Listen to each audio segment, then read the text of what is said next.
Ақымақ қасқырдың аш қалуы.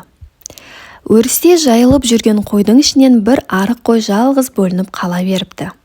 Қалың шидің арасынан бір қасқыр шыға келіп, «Міне керемет, қарным ашып келе жатыр едім. Кездескенің қандай жақсы болды. Бұйырған дәмге дауа жоқ, енді сені жеймін» дейді. «Жетім болсаң ажалым жеткен екен. Бірақ өзіңде малтанық жедің ғой.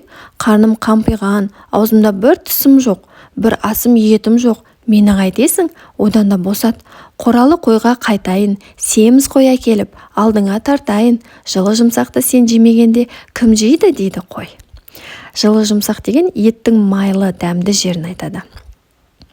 Жылы жұмсақ деген сөз қасқырды қызықтырады. Қойды босатып қоя береді. Өзі қойдың семізін күтіп жатады.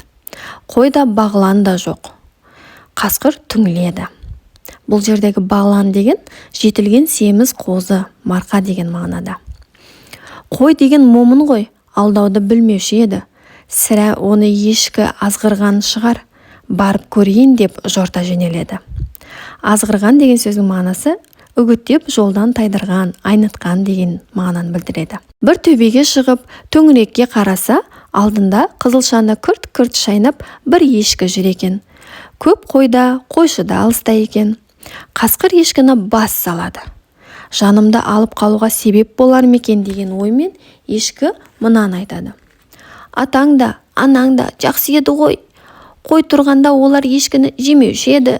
Мен қарапайым ешкі емеспін, тойда билеп, көзге түскен ешкімін, дейді. Ешкі билейді дегенді естіген емеспін. Ондай өнерің болса көрсет, дейді қасқыр.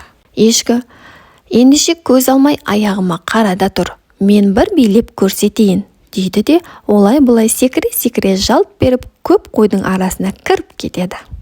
Сол арада қойшы да келіп, ешкі аман құтылады.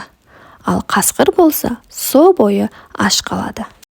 Осымен ертегіміз аяқталды. Жақсы жатып тұрыңдар.